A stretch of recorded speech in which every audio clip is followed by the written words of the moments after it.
You want to make more sales in your Etsy shop. We're going to talk today about a very important principle that will help you do just that. You want to make sure that you are stocking your Etsy shop with products that have high search volumes on Etsy. So that means there are already lots of customers coming to Etsy to search for your products. But there's a second part to this, so hang on for a second. There are lots of highly searched products that you can sell in your Etsy shop, and there are many of them available on print on demand.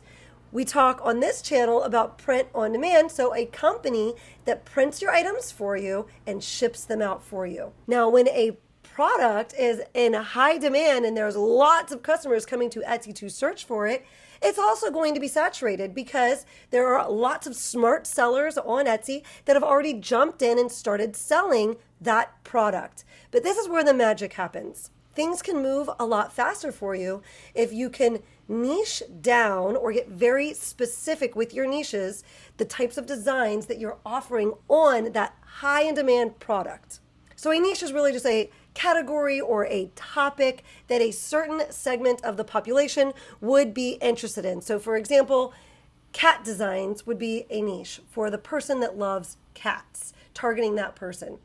Teacher designs would be a niche and that would be targeting a teacher. Once you have your highly searched product, today we're going to talk about blankets specifically. And then to break into that market, you'll want to identify some spots where there are niches that are highly searched, but not as much competition. So there's lots of customers coming to Etsy to type in that product plus that niche. So for example, a cat blanket, but we want to choose ones to break into the blanket market that are less competition. So still highly searched, but relatively less competition in the market.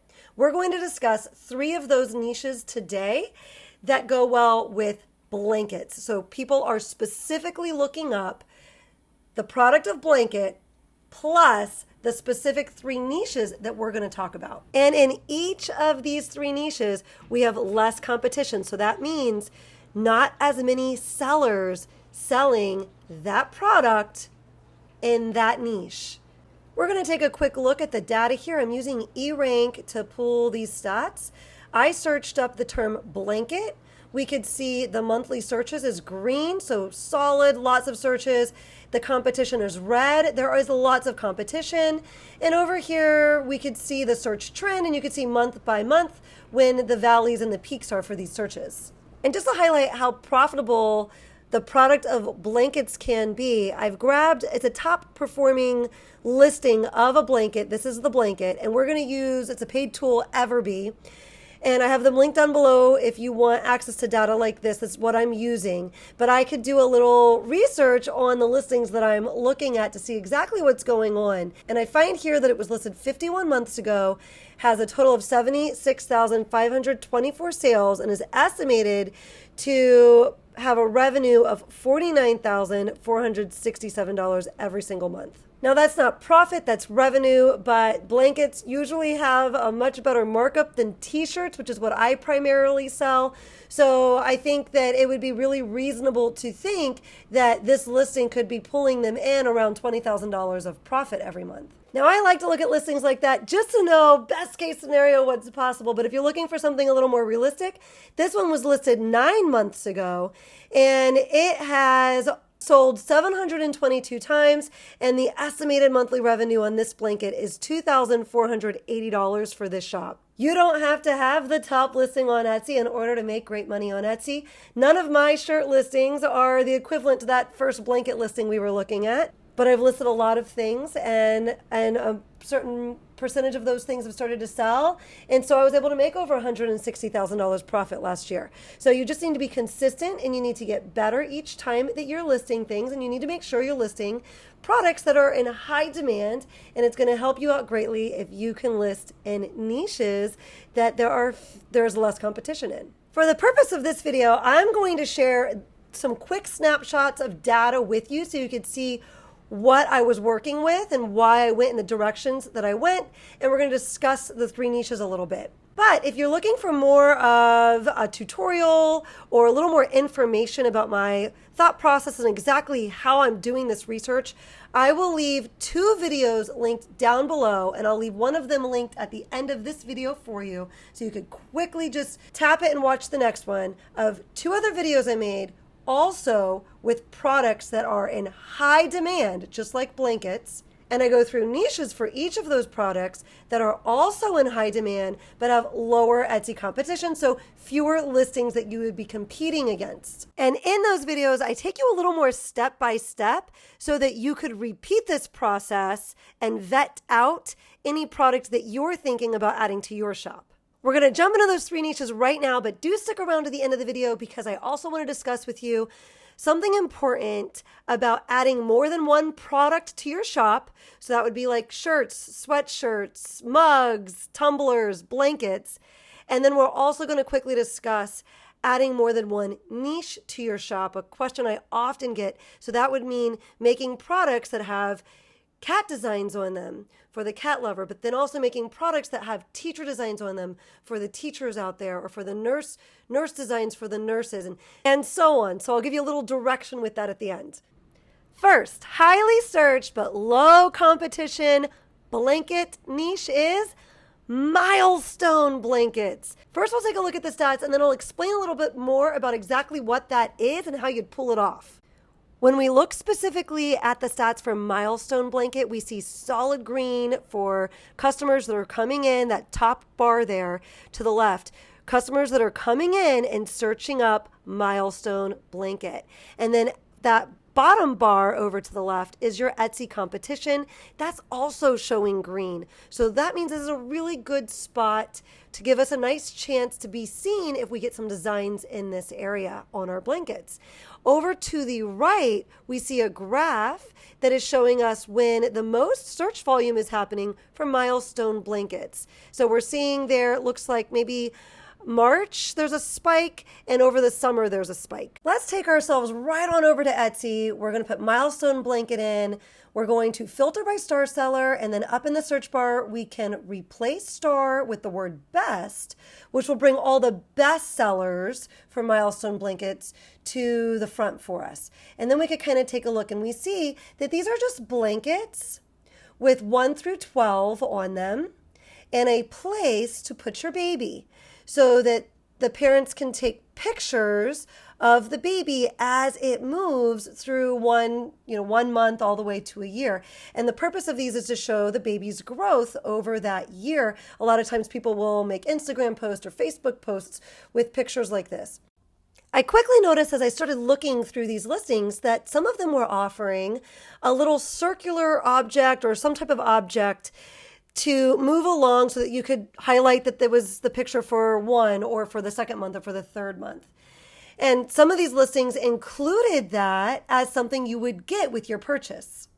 I'm going to show you a great workaround for this in just a second, but I wanted to hit a mindset issue real fast. Now, I know that like 99% of people that would think about going into this would see, oh, they're offering these, these little markers, and I can't offer that, so I'm not going to go into that.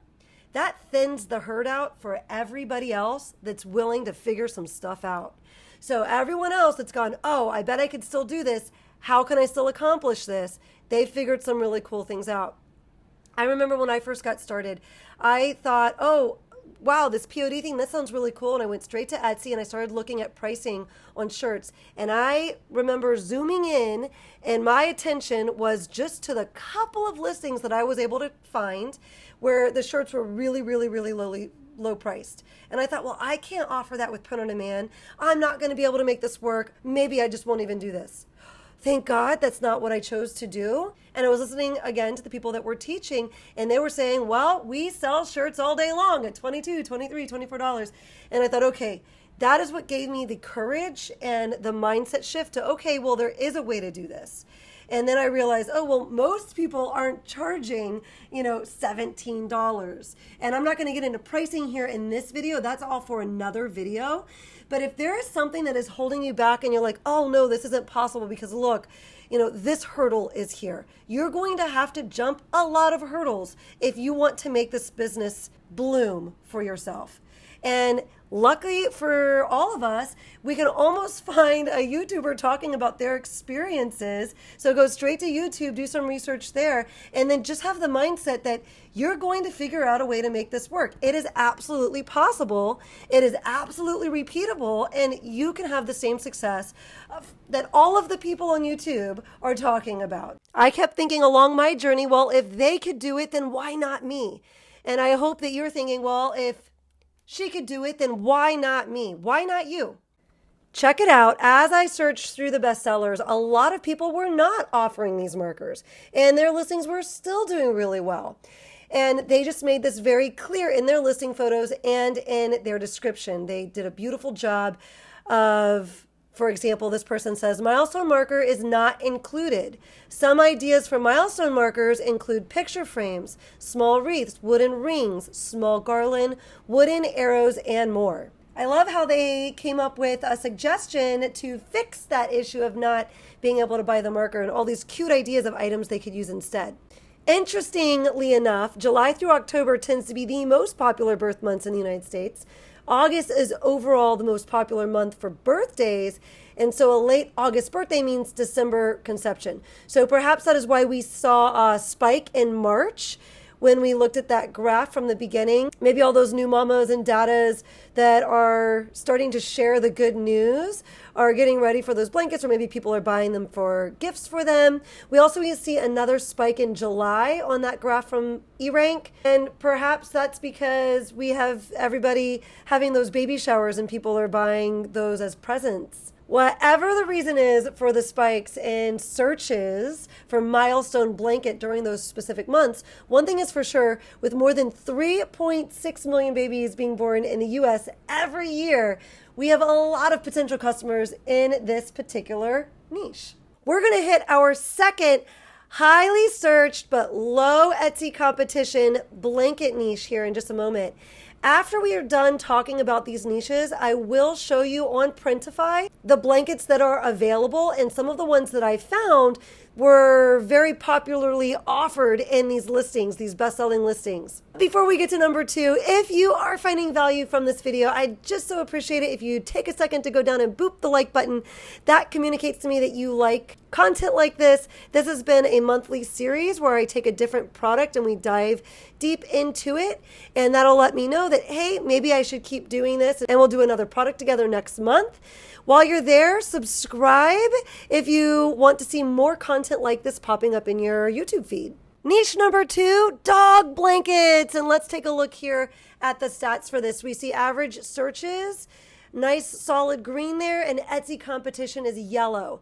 So green is better than yellow, but this still means that there's space because it's not red. So of course, we're going to head right over to Etsy and take a look at what's going well in this niche. We're going to see a lot of custom blankets with the dog's name or the dog's picture or the dog's name and the dog's picture. A lot with the dog's name and like a little paw print. We've got some with multiple photos on there, but a lot of customized and personalized offerings in the dog blanket niche. As I clicked through these listings, I noticed that in most of them, they had at least 2 sizes available and at least 2 types of blankets available, a Sherpa option and a fleece option, which I saw both of those available in Printify. I went ahead and ordered myself one with my dog Tucker's face on it. It came packaged up like this, folded up, and I'll show you which one that I wound up doing. It was one of the less expensive ones, which I did see offered in a lot of the listings. And it printed, let's see if you can take a peek. One of my favorite Tucker takes, I have these little sunglasses for Tucker, and he really puts up with it so well. It cracks me up. So this is the picture I put of him. It looks fantastic. And a lot of those listings that we were just looking at were offering the dog's name. I wound up putting a quote that I liked: some things just fill your heart without even trying. The blanket I used was from Printify, and it was this Arctic fleece blanket. And District Photo is the one that fulfills that blanket, and they offered 3 sizes. I used the 30 by 40, so the smallest, least expensive one. And out the door, my cost was $16.57. That was the production cost plus the shipping cost. And I do have Printify Premium, so I do get a discount on my items. It's somewhere like $29.99 a month. I do have a link to Printify down in the description if you have not yet signed up for a fulfillment partner and you're thinking about signing up with them. But the premium is well worth it. I just waited to sign up for the premium after I started making some sales, because if you just make a couple of sales a month, it pays for itself. And then after those couple of sales, it's all extra profit in your pocket. Now, taking a look at this custom dog blanket example on Etsy, it's a bestseller, and I think it might be this blanket that they're fulfilling this with. They've got the 3 sizes that coincide with the 3 sizes that they offer. And the 40 by 30, they're offering it at $19.99, but they have a shipping cost of $6.99. So that brings their total cost, or their total price for their blanket, to $26.98.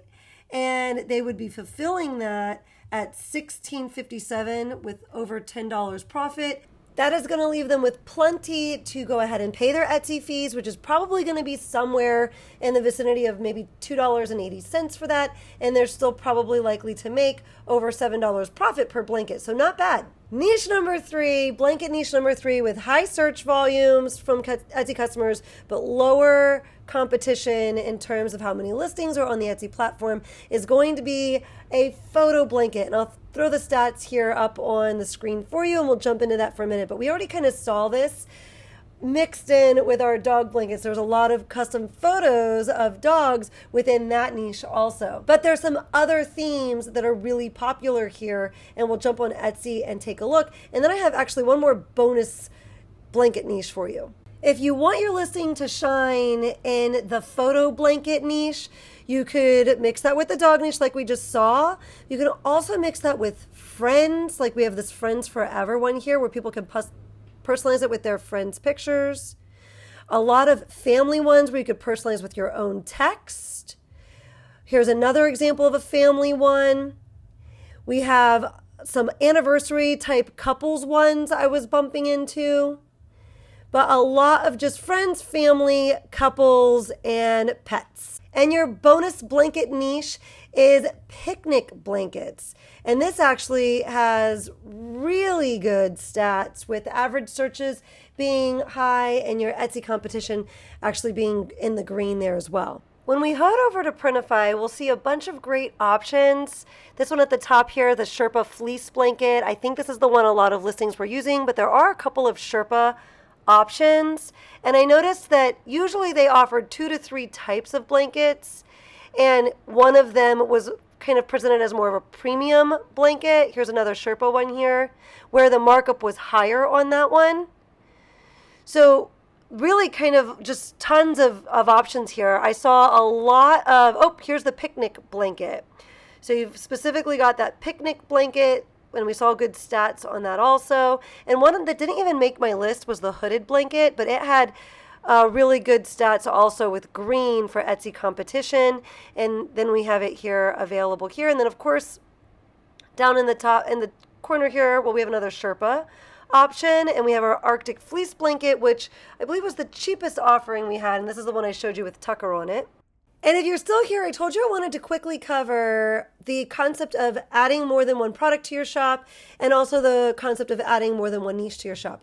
When adding more than one product to your shop, I would really encourage you to get good with just one product. There's a learning curve and a whole research process that should really be going in to each time you're adding another product to your shop. It takes time to understand the market with that product and to get a good feel of how you are going to stand out in that market for that product.